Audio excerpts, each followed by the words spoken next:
খারাপ time spend করেছি।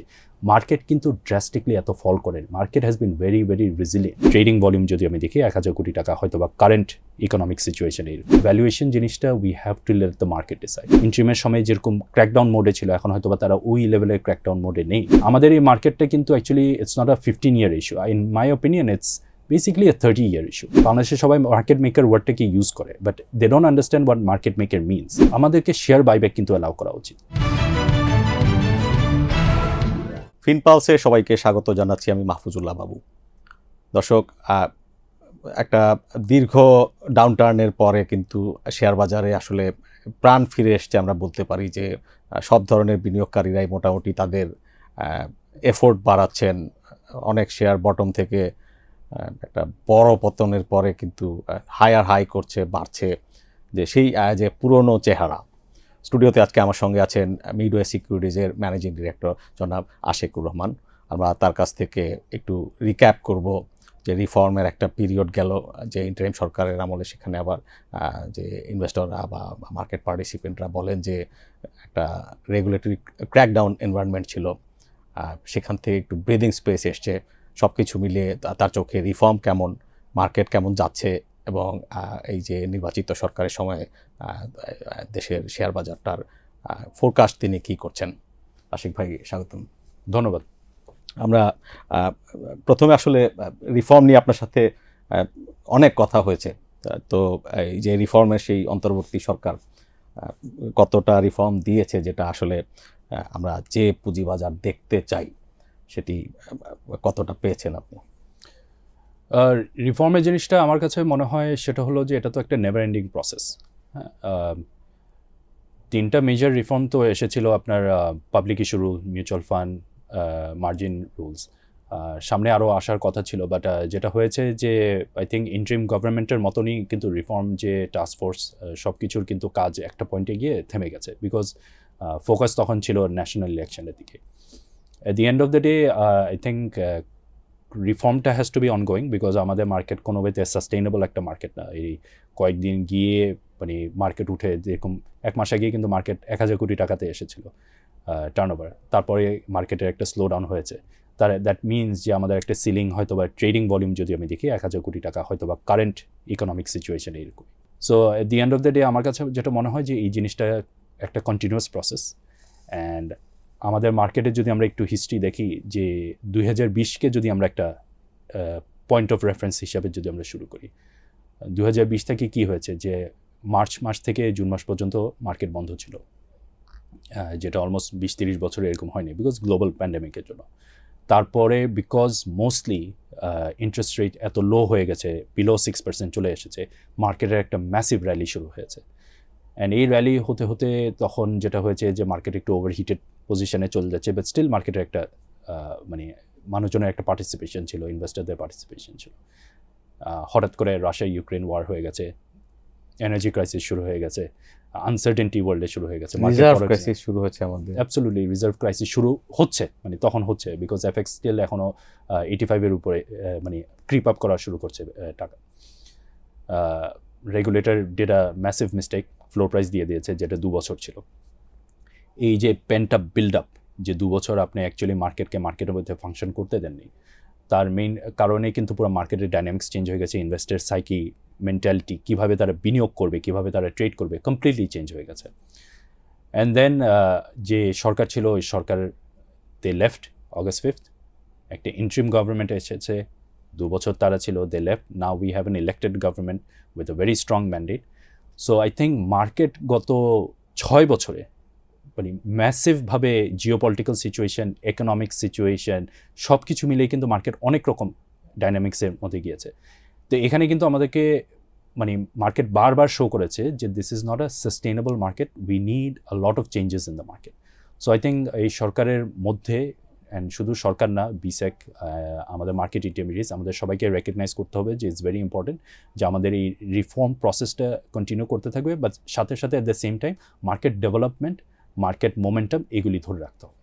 এই যে আমরা যদি বলি আইপিওর যে নিয়ম বা মার্জিন ট্রেডিং, কিংবা যে আপনার মিউচুয়াল ফান্ড রুলস, একটি একটি করে যদি আপনার মূল্যায়ন শুনি আমরা। আপনি তো আইপিও সংক্রান্ত টাস্ক ফোর্সের যে ফোকাস গ্রুপ, সেখানে আপনি একজন সদস্য ছিলেন।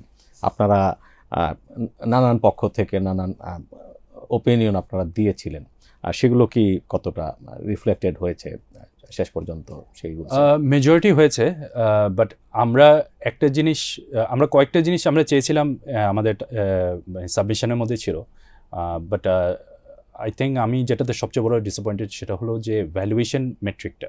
আমরা চেয়েছিলাম যে মার্কেট ইন্টারমিডিয়ারিজ এলিজিবল ইনভেস্টারেই কিন্তু ভ্যালুয়েশনটা ডিকটেট করবে when it comes to book building. The most attractive thing about an IPO is the book building process. যে ভালো কোম্পানিরা কিন্তু অবশ্যই একটা প্রিমিয়াম ছাড়া তারা আসবে না, অ্যান্ড আমরা সবসময় ভালো কোম্পানিদেরকে ইনভাইট করতে চাই।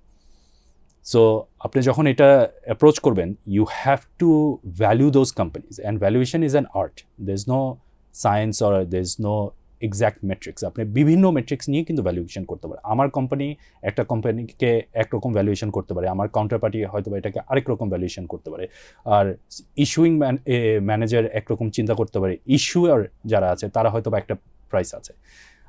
বিসেক যেটা করেছে সেটা হলো যে তারা একটা ভ্যালুয়েশন গাইডলাইন দিয়ে দিয়েছে, and in my opinion it's very restrictive. এটি তো আসলে সেই পুরনো সমস্যারই পুনরাবৃত্তি, যে আসলে প্রাইস ডিকটেট করার যে মানসিকতা, যে okay you are free but তুমি এই দাগের বাইরে যেতে পারবে না। এক্স্যাক্টলি, আপনি একটা খুব ভালো রেফারেন্স দিয়েছে। আমার অ্যাজ অ্যান ইনভেস্টার আমার অবজেক্টিভটা কী হবে, যে আমি একটা ভালো শেয়ার যত কম প্রাইসে আমি পাই আমি ওভাবে অ্যাপ্রোচ করব। ইস্যুয়ার চিন্তা করবে যে আমি তো issuer and I have a good product, I want to let go of the least amount of shares or raise the amount that I need, and আমি এটাকে হাইয়েস্ট প্রাইসে বেচতে দেবো। দ্য মার্কেটের ভেরি ডেফিনেশন ইজ যে আমরা এই দুই জায়গায় আমরা মিট করবো, and it has to be very natural. It has to be that the market and the issuer and the intermediaries and the buyers, the sellers, everyone has to come and fix this price. But এখানে যদি regulator intervene করে and যদি তার নিজের matrix দিয়ে দেয়, আপনি যেটা বললেন যে এই দাগের বাইরে তুমি মুভমেন্ট করতে পারবে না, দিস ডিস্টর্টস দ্য মার্কেট। আপনি কি মনে করেন যে আসলে যে ধরনের কোম্পানি গত আমরা যদি 1.5 দশকের দুঃখ গাথা বলি, যে আমাদের শেয়ার বাজারের হাতে গোনা কয়েকটি ভালো কোম্পানিকে হয়তো মার্কেট লিস্টেড করতে পেরেছে, যে ধরনের কোম্পানিকে আমরা চাচ্ছি ফ্রম ডাইভার্সিফাইড সেক্টরস, যারা কিনা ইকোনমিকে রিপ্রেজেন্ট করে, তারা কি আসলে এই নিয়ম বা এই ভ্যালুয়েশন ম্যাট্রিক্সে তারা তালিকাভুক্ত হতে চাইবে? No, I don't think so. And ওদের জন্য মানে it makes no sense for them to come to the capital market, because আপনি জিনিসটা এভাবে দেখি, রুলসে বলা আছে যে আপনাকে যদি বুক বিল্ডিং ধরেন যে অ্যাটলিস্ট 2 years অফ প্রফিটেবিলিটি থাকতে হবে, ফ্রি ক্যাশ ফ্লো থাকতে হবে। তো একটা কোম্পানি যদি is profitable for 2 years, has free cash flow, ওদের এত নিড কিন্তু নেই two raise capital, because there are about almost 60+ banks waiting to provide them capital, loan বলেন যেভাবেই বলেন, and that approval is going to take not more than a quarter. Whereas আমাদের এখানে হিস্টোরিকলি একটা ভালো কোম্পানি আসতেই কিন্তু অ্যাটলিস্ট অনবোর্ড করতে হয় মিনিমাম 1 বছর লাগে, ইভেন দো এখন নতুন রুলসে এটার টাইমটা অনেকটু ড্রাস্টিকলি শর্ট করেছে। So we are constantly competing against banks, and ব্যাঙ্করা কন্টিনিউয়াসলি চেষ্টা করছে যে ভালো কোম্পানির মধ্যে আপনার তাদের লোন পোর্টফোলিওগুলি এক্সপ্যান্ড করার জন্য। রিসেন্টলি বাংলাদেশ ব্যাংকের গভর্নর হ্যাজ অলরেডি ডিক্লেয়ার যে সিঙ্গেল এক্সপোজার লিমিটটা তারা আবার বাড়িয়ে দিয়েছে, উইচ ইজ অ্যাকচুয়ালি আমাদের ক্যাপিটাল মার্কেটের জন্য খারাপ। তো these are the challenging issues. So I think we have to be competitive and we have to be pragmatic. Valuation জিনিসটা we have to let the market decide, we have to let eligible investors decide, and once we are genuinely comfortable যে আমরা actually একটা ভালো কোম্পানিকে এনেছি, and ভালো company আমরা কীভাবে বুঝবো, ইফ উই বিলিভ যে ফাইন্যান্সিয়াল ব্যালেন্স শিট যেটা ওরা পাবলিশ করেছে, রেড হিয়ারিং প্রসপেক্টাস যেটা দিয়েছে, এটা অ্যাকুরেট, ওই অনুযায়ী কিন্তু আমরা বুঝতে পারবো যে yes this is a good company, এটার একটা ফিউচার গ্রোথ আছে, এবার টাকা যারা রেইজ করছে এটার একটা ভালো প্ল্যানিং করে একটা ফিউচার রিটার্ন আনতে পারবে ইনভেস্টারদের জন্য। অবশ্যই আমরা that is the way to approach this. আমরা যত রিস্ট্রিকটিভ করব ওনারা ওই ইজি ব্যাঙ্কিং লোনের জন্য চলে যাবে। So it actually defeats our purpose to be very restrictive. আপনারা অনেক সংখ্যায় অনেক স্মল অ্যান্ড যে আপনার আমরা যদি হাই নেটওয়ার্থ ইন্ডিভিজুয়াল ইনভেস্টরদের সাথে আপনারা ডিল করেন, যে রেগুলেটরি এনভায়রনমেন্ট যেটি আমাদের এখানে প্রিভেইলিং যে আমরা যার মধ্য দিয়ে এসেছি, তাদের দৃষ্টিতে এটির মূল্যায়ন কি? ওয়েল, ইনভেস্টর এখানে তো actually how this evolved in the past, আমরা যে 5 বছর টাইম ফ্রেমে বলছিলাম। রেগুলেটরি এনভায়রনমেন্ট আমি যেটা মনে করি যে নো ম্যাটার হোয়াট আমাদের একটা বড় প্রবলেম হয়ে গেছে কি যে ডিমিউচুয়ালাইজেশন একটাই কিন্তু অ্যাকচুয়ালি একটা বিশাল বড় প্রবলেম। এটা 2013-এ ক্রিয়েট করা হয়েছে, কনসেপ্ট ভালো ছিল বাট এটা execution did not work out. And কেন আমি ডিমিউচুয়ালাইজেশন যে এক রোগের অন্য ওষুধ দিয়ে দেওয়া হয়েছিল, সো এখানে কেন এই জিনিসটা একটা বিশাল বড় প্রবলেম, বিকজ দেখেন আপনি যদি রুলটা ভালোভাবে পড়েন, it makes Bangladesh securities and exchange commission a super regulator over the capital market. ঠিক আছে, দ্যাট হতেই পারে, বাট প্রবলেম যেটা হচ্ছে কি মানে এই যে এনফোর্সমেন্ট ওর যে পাওয়ারটা যেটা বিসেককে দেওয়া হয়েছে, সেটাতে BSEC by definition by practice নিজেই চিন্তা করে যে আমি ক্যাপিটাল মার্কেটের সব কিছুর গেট কিপিং আমিই করবো। সো একটা রেগুলেটর যদি ডিসাইড করে যে everything has to be approved through me, everything has to be work through me, তাহলে হবে কি সব রকমের পজিটিভস অ্যান্ড নেগেটিভস তার উপরেই কিন্তু পড়বে। C the uniqueness about the capital market is যে উই হ্যাভ আদার ইনস্টিটিউশন যারা নিজেরা সেলফ রেগুলেটেড হতে পারে, which is Dhaka Stock Exchange, Chittagong Stock Exchange, CDBL, and by many various bylaws they are actually that. But that demutualization rule stops them from doing this. So regulator in my opinion should take a backseat in the sense যে সে দেখবে যে আমার নিচে যে intermediaries আছে, specifically the Dhaka stock exchange, Chittagong stock exchange and ধরে নেন CDBL and maybe to a certain extent ICB, যে ওরা নিজেদেরকে ঠিক মতন রেগুলেট করছে নাকি। কারণ ঢাকা স্টক এক্সচেঞ্জ চাইলে সে কিন্তু তার লিস্টেড কোম্পানিকেও রেগুলেট করতে পারে, সে চাইলে তার ব্রোকারদেরকেও রেগুলেট করতে পারে। CDBL-এর থ্রুতে আপনি কোনো শেয়ার কারসাজি যদি হয়, even though that's a depository information কিন্তু আপনি নিতে পারবেন। So I think it is better যে রেগুলেটর যদি জিনিসটাকে একটু এভাবে চেঞ্জ করে দেখে যে listing everything should go through Dhaka stock exchange, Chittagong stock exchange, তারা তাদের ওয়েতে লিস্টিং করবে, তারা তাদের ওয়েতে ডিউ ডিলিজেন্স করবে। কোনো কারণে if they make a mistake, and মিস্টেকগুলো আমরা কখন বুঝবো, ওয়ান্স দে গেট লিস্টেড, তখন I will hold those people responsible. এখন তখন we can make an investigation saying যে আচ্ছা এখানে কি ডিএসসির কোনো বা সিএসসির কোনো ফল ছিল, নাকি ইস্যুইং কোম্পানির কোনো ফল ছিল, নাকি ওর অডিটারের ফল ছিল, না ইস্যু ম্যানেজারের ফল ছিল, এগুলি তখন ইনভেস্টিগেশন। আপনি নিজেই যদি প্রথম থেকে বলেন যে না প্রতিটা জিনিস আমি নিজের হাতে করব, সেটাতে হবে কি everything is slow, no one wants to deal with you. So regulator needs to trust its intermediaries and then তাকে নিজের ওই চেক অ্যান্ড ব্যালেন্সটা ক্রিয়েট করা উচিত। সো আই থিঙ্ক ডিমিউচুয়ালাইজেশন রুলটাকে আমাদের একটু অ্যামেন্ড করা উচিত। We need to still recognize that the BSEC will always be a super regulator, but give more enforcement power to Dhaka Stock Exchange, Chittagong Stock Exchange. একটা উদাহরণ যদি দেই, কোনো এক্সচেঞ্জ যদি তার লিস্টেড কোম্পানি আপনার যে ভিজিট করতে যায়, যে কোম্পানিটার ফ্যাক্টরি বা তার অপারেশনস আছে কি নেই, সেটিও আসলে নিয়ন্ত্রক সংস্থার কাছে আপনার যে আমরা বলি যে অ্যাপ্লিকেশন করে সেটি অ্যাপ্রুভালের বিষয় পর্যন্ত এখানে ইম্পোজ করা হয়েছে। অ্যাবসলিউটলি, আমি ওই পয়েন্টটাতেই আমি আসছি, হ্যাঁ ওই পয়েন্টটাতে আসছি। সো মানে দিজ আর প্ল্যাটফর্মস, এই এক্সচেঞ্জেস দিজ আর প্ল্যাটফর্মস, এই প্ল্যাটফর্মের মধ্যে যদি এক্সচেঞ্জের প্ল্যাটফর্মে যদি কোনো প্রবলেম হয়, এক্সচেঞ্জ যদি নিজে এটাকে ইনভেস্টিগেট না করতে পারে, সে যদি তাকে বিসেকের কাছে যদি যেতে হয়, that defeats the purpose. It's everything is slow, nothing gets worked out.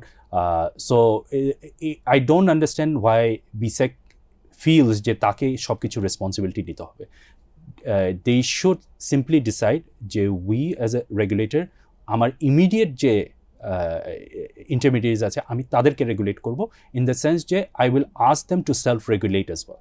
I think এই জিনিসটা করলে ফাইন্যান্স মিনিস্টার রিসেন্টলি বলেছেন যে আসলে তারপরে আপনার যে আপনার মিস্টার তানভীর গনি তিনিও বলেছেন যে প্রত্যেকটা কাজে যাতে আপনার যে রেগুলেটরি অফিসে দৌড়াতে না হয়, এই ডিরেগুলেশনসের প্রমিস তারা করেছেন, আমরা এখন হয়তো এক্সপেক্ট করতে পারি। আরেকটি বিষয় আপনার কাছে যে ইন্টারিম গভর্নমেন্টের সময় আমরা দেখেছি যে মার্কেট পার্টিসিপেশন অনেক কমে গেছিল, তো ওয়াজ দ্যাট রেগুলেটরি ক্র্যাকডাউন, আপনি কি বলবেন কিনা, বা এখন কি সেখান থেকে একটু ব্রিদিং স্পেস এসছে কিনা? ব্রিদিং স্পেস ডেফিনেটলি এসেছে, অ্যান্ড এটা খুব ইজি ভাবেই আমরা দেখতে পারি যে ইন্টারিম গভর্নমেন্টের সময় কিন্তু অ্যাভারেজে টার্নওভার ছিল আপনার অ্যাবাউট 400 to 500 crore, হ্যাঁ, ইভেন দো মাঝখানে দুটা খুব শর্ট অ্যান্ড স্ট্রং র্যালি ছিল। বাট এখন এই সরকার আসার পরেও ইভেন দো আসার 2 সপ্তাহের মাথায় মিডল ইস্টে এত বড় একটা যুদ্ধ হয়েছে যেটা আমাদেরকে রাশিয়া ইউক্রেন ওয়ারের থেকে আরও বেশি ইম্প্যাক্ট করছে, অ্যান্ড গোয়িং ফরওয়ার্ড ইম্প্যাক্ট কিন্তু কন্টিনিউ করতে থাকবে। তবুও আমাদের টার্নওভার ইজ গত 1 মাসে আমরা দেখলাম যে অলমোস্ট 800 কোটি টাকা, and quite consistent, and it looks like a resilient amount of turnover. So এটা বোঝা যাচ্ছে যে হয়তোবা কিছু রেগুলেটরি মানে ফ্রিনেস, মানে ইনভেস্টার বলেন বা ট্রেডার বলেন বা স্পেকুলেটর বলেন, তাদের মধ্যে চলে এসেছে। এন্ড অফ দ্য ডে আমরা কিন্তু অ্যাজ মার্কেট পার্টিসিপেন্টস আমরা কিন্তু এটাতে স্যাটিসফাইড হতে পারবো না, কারণ আমি যদি আবার একটু ন্যাচারালিও জিনিসটা দেখি যে এখন যে শেয়ারগুলি টপ 10 টপ 20 টার্নওভারের মধ্যে আছে, এর মধ্যে কিন্তু ম্যাক্সিমাম সবচেয়ে ভালো ক্যাটাগরির শেয়ার আছে তাও কিন্তু না, সেই পুরনো চেহারা বাজারে। এক্স্যাক্টলি। সো আমরা যদি ঘুরে ফিরে যদি মানে এত কিছু হওয়ার পরেও যদি if we come back to the same basis, আমরা জানি কিন্তু এই মার্কেট একটা পয়েন্টে গিয়ে র্যালি হয়ে হয়তো আবার পড়ে যেতে পারে। কেন পড়বে, কি ইভেন্টে পড়বে, which we don't know, but it shows যে জিনিসটা সাস্টেইনেবল না, মানে রেজিলিয়েন্ট না। না ইভেন্ট ছাড়াও মানে that can be a mere pump and dump. Absolutely, it could be a pump and dump, and এটার জন্য we need to be ready for it. We need to also let investors know যে look, this is the reality. এই জন্য আমি শোয়ের প্রথমেই বলেছি যে আমাদেরকে সাস্টেইনেবল মার্কেট করতে হবে, অ্যান্ড সাস্টেইনেবলের জন্য এই কিছু জিনিস এখনও কন্টিনিউয়াস রিফর্ম চলবে। আমাদের এই মার্কেটটা কিন্তু actually it's not a 15-year issue, in my opinion it's basically a 30-year issue. আমাদের মার্কেট যেভাবে আমরা ডেভেলপ করতে চেয়েছি, মানে direct competition to the banking sector, এটা আমরা কোন সময় করতে পারিনি। Whereas ব্যাঙ্কিং সেক্টরে হয়তো বা এখন অনেক বড় প্রবলেম আছে, but the size and scale of the banking sector compare to আমাদের মার্কেট ইজ কমপ্লিটলি ডিফারেন্ট। বিকাশে আপনার প্রতিদিন যে ট্রানজ্যাকশন হয় অলমোস্ট অ্যাভারেজে 1500 থেকে 2000 কোটি টাকা। Then stock market, And my stock market with almost 400 listed companies, bonds, সব কিছু মিলে doesn't even come consistently close to that.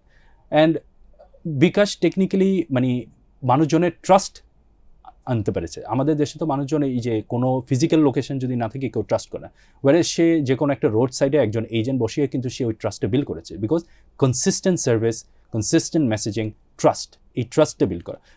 আপনি বলতে পারেন যে আপনি কেন বিকাশের সাথে আমি একটা স্টক এক্সচেঞ্জে কম্পেয়ার করবো, এটা at the end of the day these are all financial tools, and আপনার ফাইন্যান্সিয়াল টুলসের মধ্যে trust, confidence is the most important thing. এগুলি যদি আপনি কনসিস্টেন্ট মেনটেন করতে পারেন, তাহলে কিন্তু আপনি দেখবেন যে মার্কেটে আমার কনসিস্টেন্টলি ট্রেড হবে, আমাদেরকে আর এই পাম্প অ্যান্ড ডাম্প নিয়ে চিন্তা করতে হবে না। কারণ আমরা হয়তো বা কয়েকটা কোম্পানির পাম্প অ্যান্ড ডাম্প নিয়ে চিন্তা করি, আপনি যেটা বলছেন it's a more of an index, যে আমার পুরো মার্কেটই পাম্প হয়ে পরে ডাম্প হলো। সো এই সিচুয়েশন থেকে আমাদেরকে বের হয়ে আসতে হলে আমাদেরকে এই আরও কন্টিনিউয়াসলি অনেক কিছু করতে হবে। আইসিবি একটা major part of the capital market story, যে আমরা বিভিন্ন সময়ে দেখেছি যে বিশেষ করে যে রাজনৈতিক সরকারের সময় সেখানে পদায়ন থেকে শুরু করে বোর্ডে বসানো সব কিছুই পলিটিক্যাল কনসিডারেশনে করা হচ্ছিল, নাম্বার ওয়ান। তারপরে সেখানে প্রচুর করাপশন হয়েছে, এবং এই করাপশনের আসলে বলি হয়েছে শেষ পর্যন্ত either tax payers or the stock investors. ইন্টারিমের সময়ে নানান প্রিভিয়াস অন্যায়ের যে আপনার অ্যাড্রেস করা বা তাদেরকে অ্যাকাউন্টেবল করার একটা চেষ্টা আমরা দেখেছি। রিফর্ম আইসিবির কতটা হয়েছে, বা সেটি আসলে আইসিবিকে কোনো সেখানে পরিবর্তন আনার মতো কোনো পাওয়ার আছে কিনা? তা আমার মনে হয় আইসিবির কিছু ইন্টারনাল ডিসিপ্লিন হয়তো বা ক্রিয়েট করা হয়েছে, but in my opinion actually আমার একটা পার্সোনাল ওপিনিয়ন আছে আইসিবির ব্যাপারে। I see ICB technically as a liability for the capital market. এখন এটা বলাটা easy because ICB itself right now is a very sick institution. শুধু এটা লাইবিলিটি হিসেবে আমি বলছি না। আমার principal of capital market is a capital market has to govern itself. A capital market is a marketplace where buyers and sellers, liquidity, interest rate, fundamentals, এগুলি ultimately মানে creates that capital market, and then speculation আছে, manipulation is part of every market, but manipulation cannot be more than the main objectives of the market. I think ICB কে আমরা যদি রিফর্মটা এভাবে করি যে it is an institution that will only provide liquidity but to other institutions, তার যে asset management যে wing, merchant bank wing বা brokerage wing, এগুলি কিন্তু আমার পার্সোনাল ওপিনিয়ন হলো এগুলি ক্লোজ করে ফেলা উচিত। It makes no sense. They are not an efficient organization, and I don't think even if we have a very successful tenure within this government ওদেরকে আপনি efficient করতে পারবেন না so they should simply close this down আইসিবির যতই fund থাকুক যত কিছুই থাকুক মানে এখন তো দেয়ার ইন দ্য রেড মানে একসময় বিল্ড আপ করলে তার রেসপন্সিবিলিটি হবে যে to create a backstop liquidity support দিবে through various institution private institution সে কাস্টোডিয়ান সার্ভিস করবে সে ট্রাস্টি সার্ভিস করবে এই ব্যাক এন্ডের কাজগুলি আইসিবি করবে ফ্রন্ট এন্ডে has to be private entrepreneurs private enterprises and then investors তারাই ইনভেস্ট করবে হয়তোবা কোনো কারণে মার্কেটের একটা ক্র্যাশ হয় অ্যান্ড যেটা সব স্টক মার্কেটেই হয় তখন ICP simply has to step in but say directly invest করবে না we will not make the same mistake again. She liquidity support করবে to registered entities, could be brokers, could be asset managers. তাদেরকে ওইভাবে দিবে and ওইটার এগেনস্টে সে একটা interest দেবে মানে সে তার ফান্ডের কন্ট্রোল থাকবে ইন দ্য সেন্স যে সে ভালো ভালো ইনস্টিটিউশনদেরকে এই ফান্ডটা দিয়ে যখন দরকার হবে to create that institutional backstop এটা আই থিঙ্ক শুড বি আইসিবির মেইন ম্যান লিকুইডিটি ইনজেক্ট করবে but through the private institutions যারা through other intermediates not themselves ওরা it has been proven over the years and আইসিবির যে current যে দশাটা because it's a public listed company it's not a profitable institution সে উল্টা এখন ট্যাক্স পেয়ারদের জন্য সরকারের জন্য it's they have become a headache at some point I think the operation has to be scaled down but main core operation should be to provide liquidity support to provide custodial services to provide trustee services back end এর কাজগুলি ICB করবে এবার আমরা একটু লাভ লোকসানের হিসেবে আসি the blue chip stocks specially যে ভালো ব্যাংকগুলো কিছু এমএনসি থেকে ভালো রিটার্ন পেয়েছে ইন্টারিম গভর্নমেন্টের সময় আর যেগুলো আমরা যে ফান্ডামেন্টালি উইক কোম্পানিজ বা মিডিয়াকর কোম্পানিজ যারা কিনা অ্যাডভার্স পরিস্থিতিতে আসলে সার্ভাইভ করাই তাদের জন্য কঠিন হয়ে যায় তাদের আর্নিংস খারাপ হয়ে যায় ব্যালেন্স শিট খারাপ হয়ে যায় এই কোম্পানিগুলোর স্টকে অনেক লোকসান করেছে আসলে যারা আপনার রিমার্চেজাররা এখন সেগুলো আবার একটা আমরা যদি বলি যে স্পেকুলেটিভ স্টকস এগুলো আবার একটা টার্ন অ্যারাউন্ডের একটা সিমটম দেখা যাচ্ছে ইনভেস্টরদের আমরা নেক্সট 3 to 6 মান্থস যদি বলি তাদের কি আসলে স্পেকুলেটিভ স্টকে ট্রাই করার সুযোগ আছে কিনা or তাদের মানে sticking to the blue chip and the steady and stable return I think it's a very easy answer if you are an investor you should go with something that's predictable যার balance sheet আপনি actually বিশ্বাস করেন যার বিজনেসটা আপনি দেখেছেন যে ভালো সময় সে ভালো ব্যবসা করেছে সে খারাপ সময় সে সার্ভাইভ করেছে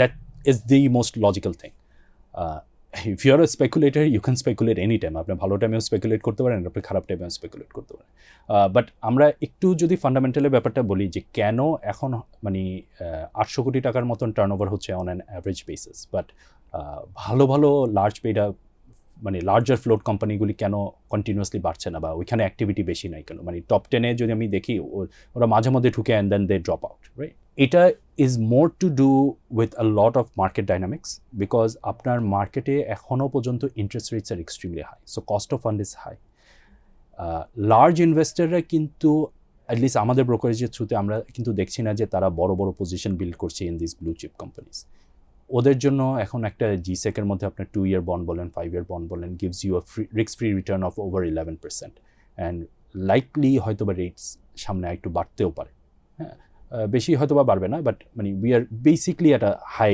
রিজিম সো যখন হাই ইন্টারেস্ট রেট থাকবে তখন কিন্তু ওই ম্যাসিভ অ্যামাউন্ট অফ ফান্ড কিন্তু মার্কেটে ঢুকবে না বড় ফান্ড যদি আপনার মার্কেটে না ঢুকে ওই ফান্ডটা কিন্তু ব্লু চিপ আর বড় ফ্লোট ছাড়া কিন্তু আর অন্য কোনো কোম্পানিতেই ঢুকতে পারে না কারণ ছোটতে ঢুকলে goes up to high someone else counter sells বা সেল করতে গেলে ঠিক সেম প্রবলেম বাট এখন যেটা হচ্ছে কি এখন it's come to a market dynamics এখন এমন একটা জায়গায় চলে আসছে and because regulator I feel যে হয়তো বা লাস্ট ইন্ট্রিমের সময় যেরকম ক্র্যাকডাউন মোডে ছিল এখন হয়তো বা তারা ওই লেভেলের ক্র্যাকডাউন মোডে নেই এখন যেটা হচ্ছে যে ফান্ড সাইজেস আর রিলেটিভলি স্মল সো ওই জন্য মানে মিডিয়াম সাইজড কোম্পানিদেরকেই কিন্তু টার্গেট করা হচ্ছে in terms of fund movement so continuous কিন্তু স্পেকুলেশনই চলছে and speculation is part of the market you can not deny that আমাদের মার্কেটের জন্য we don't have market makers হ্যাঁ বাংলাদেশে সবাই মার্কেট মেকার ওয়ার্ডটাকে ইউজ করে but they don't understand what market maker means and market মেকারের কিন্তু একটা আলাদা রুল আছে মার্কেট মেকার ইজ আ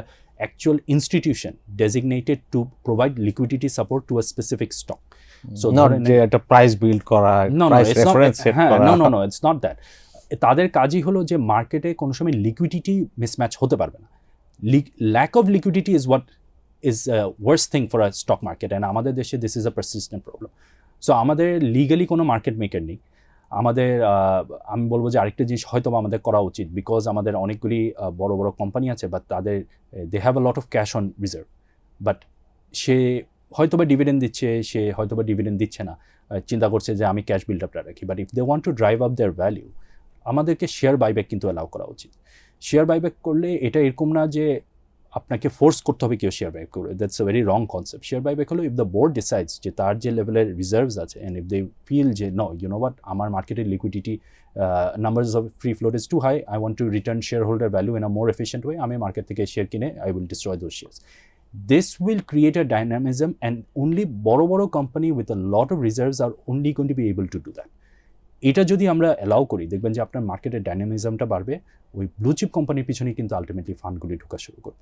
বাজারের যে বিহেভিয়ার চেঞ্জ করার যে দীর্ঘদিনের যে আলোচনা, সেখানে হয়তো একটা গতি আসবে ইনশাল্লাহ। কিন্তু number of that kind of company যাদের ব্যালেন্স শিটে প্রচুর ক্যাশ আছে, করোনা ভাইরাসের যে সেই সময়টাতে ইন্ডিয়ান মার্কেট বা ইউএস মার্কেট যে দেখা যাচ্ছে যে ম্যানুফ্যাকচারাররা ভালো করছে না, কিন্তু আপনার টেক স্টকগুলো তখন যে আপনার মার্কেটকে আপনার অফসেট করেছে, আমরা যদি ইন্ডেক্সের পজিশন বলি, মানে ইনভেস্টরদের জন্য কিছু অপশন ছিল। অ্যান্ড আমাদের মার্কেটটা হচ্ছে যখন বাড়বে সব একসাথে বাড়বে, যখন কমবে সব একসাথে কমবে। দ্যাট মিনস মানে either stay invested or leave it. তো আসলে এই যে ডাইভার্সিফাইড সেক্টর থেকে স্টক আপনার লিস্টিং করা, কিন্তু যে ভ্যালুয়েশন মেথডের কথা আপনি বলছেন, নেক্সট 5 ইয়ার্স যদি আমরা এই ক্যাপিটাল মার্কেটের ফিউচার ফোরকাস্ট করেন আপনি, যে কতটা হতে যাচ্ছে, প্রোভাইডেড দ্যাট যে আমাদের একজন স্পেসিফিক ক্যাপিটাল মার্কেট প্রফেশনাল কিন্তু যে প্রাইম মিনিস্টারের পরামর্শক হিসেবে আছেন, স্পেশাল অ্যাসিস্ট্যান্ট হিসেবে। So at the end of the day আমরা যত মানে আমি আপনাকে যত আইডিয়াস দিই, যত কিছুই করি, অ্যান্ড আমার থেকে আরও বেটার এক্সপার্টস যারা আছে, মানে যে যতই আইডিয়াস দেয়, execution is very truly matters. যে আমি এক্সিকিউট করে আমাদের প্ল্যানটাকে আমরা মানে can we bring this forward to the public and towards the market.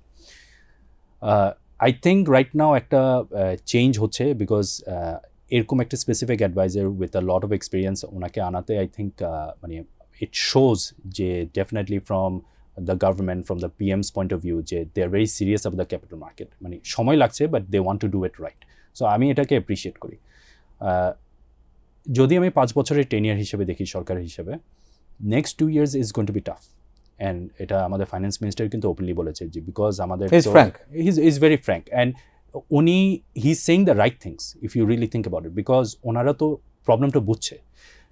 আমাদের যে এনার্জি যে ক্রাইসিসটা, কালকেও যদি যুদ্ধ বন্ধ হয়ে যায়, স্ট্রেট অফ হরমুজ যদি ওপেনও হয়ে যায়, every oil refiner has said যে it will take us at least 4 months to go মানে full operational before pre war. এই 4 মাসের মধ্যেও আমাদের কিন্তু তেল আমদানি করতে হবে। অ্যান্ড দেন এছাড়া কিন্তু মানে প্রাইস একবার যখন বেড়ে যায়, প্রাইস কমা কিন্তু very difficult. Inflation is very sticky আমাদের দেশের জন্য, যে it doesn't drastically fall. So we will suffer, but যেটা আমি মনে করি যে capital market already is at a very bottom rate. হ্যাঁ, we have a more chance of going up as oppose to going down. আমরা যদি ভালো কয়েকটা রিফর্ম যদি করি, কিছু pragmatic decision in terms of listing যদি আমরা ক্রিয়েট করতে পারি, কোনো কারণে যদি ইভেন ইন্টারেস্ট রেট 2-1%ও যদি ফল করে, কিছু পজিটিভ সেন্টিমেন্ট কিন্তু আমাদেরকে মার্কেটকে পুশ আপ করাটা মাচ ইজিয়ার। ওয়ারেজ আমরা কিন্তু অলরেডি গত 2 মাসের মধ্যে, এই যুদ্ধের মধ্যে, পোস্ট ইলেকশন 2 মাসের মধ্যে কিন্তু খুব খারাপ টাইম স্পেন্ড করেছি। মার্কেট কিন্তু ড্রাস্টিকলি এত ফল করে, market has been very very resilient. So I C this as a positive, যে পড়তে পারি, বাট হয়তোবা আমরা অলরেডি আমাদের বেসটা বুঝে গেছি। কারণ এই অগস্ট 5 পর থেকেও কিন্তু ইন্টারিম গভর্নমেন্টের সময়ও কিন্তু মার্কেট দুইবার কিন্তু অলমোস্ট মানে 4500 ইন্ডেক্সে চলে আসছে। বাট শেষ পর্যন্ত আবার এক্স্যাক্টলি যে লোয়ার লো করে করে, হ্যাঁ লোয়ার লো এসেছে, হ্যাঁ লোয়ার লো এসেছে, but it shows where our bottom is, মানে everything has a bottom. So we have already face the bottom. I think the chances of going up is relatively higher, but there is obviously a limit, because যেটা হবে কি, যদি আমরা খুব fast যদি মানে উঠে যাই মার্কেটে, যেটা হবে একটা পাম্প অ্যান্ড ডাম্প হবে, because smart investors will realise যে I can buy this back later at a cheaper rate, maybe 3 months down the line. And that is always the case. So we really need to work on multiple things. চেষ্টা করতে হবে কীভাবে interest rate আমরা কমাতে পারবো, চেষ্টা করতে হবে কীভাবে bring back confidence into the market. কিছু রিফর্ম স্পেসিফিক আমাদের কাজ করতে হবে। আমি যেটা কয়েকটা এক্সাম্পল দিয়েছি, এগুলির সাথে আরও বিভিন্ন জিনিস আমরা যদি অ্যাড করতে থাকবি, দেখবেন যে মার্কেটের প্রতি মানুষজন নট জাস্ট মানে রিটেল ইনভেস্টর, ইনস্টিটিউশনাল বাই ইনটা কিন্তু আরও বেশি হবে, কারণ আমাদের we have a severe lack of institutions participating in this market. So ইনস্টিটিউশনদেরকে কীভাবে আমরা মার্কেটে আনতে পারবো, লিস্টিং করতে পারবো কীভাবে ভালো কোম্পানি, বন্ড মার্কেটকে কীভাবে আমি আরও ট্রেডেবল করতে পারবো, এই হোলিস্টিক অ্যাপ্রোচটা যদি আমরা নিই, তাহলে দেখবেন যে হয়তো capital market might actually do well in the next few years. আপনাকে অসংখ্য ধন্যবাদ আশিক ভাই। ধন্যবাদ আমাকে আমন্ত্রণ করার জন্য। দর্শক, একটা বিষয় শেষ পর্যন্ত আমরা আশিক ভাইয়ের ইনসাইটগুলো আমরা শুনলাম, অনেক কথা কিন্তু যে দ্য রিফর্ম, যে আমরা এটা অনেকটা বেড়ালের গলায় ঘন্টা বাঁধার মতো, যে সরকারি কোম্পানির লিস্টিং, ব্লু চিপ কোম্পানিগুলো যারা কিনা ইকোনমি ব্যারোমিটার, তাদেরকে লিস্টিং করানো, এরকম হয়ে আসছে বছরের পর বছর ধরে। বর্তমান সরকারের অর্থমন্ত্রী, আর আমরা কথা বলছিলাম যে special assistant to the prime minister mister Tanvir গনির কথা, তারা জানেন যে এক্স্যাক্টলি কী করতে হবে। এখন কথা হচ্ছে তারা যদি সেই ঘন্টাটি বাঁধতে পারেন, তবেই হয়তো যে দীর্ঘদিনের যে দৈন্যদশা পুঁজিবাজারের, সেটি থেকে আমরা হয়তো বের হয়ে আসতে পারবো। আর তিনি বেশ কয়েকটি পয়েন্ট উল্লেখ করেছেন, রিফর্ম সম্পর্কে বলেছেন যে ভালো কাজ হয়েছে অনেক কিছু, কিন্তু কিছু গোড়ায় গলদ কিন্তু রয়ে গেছে।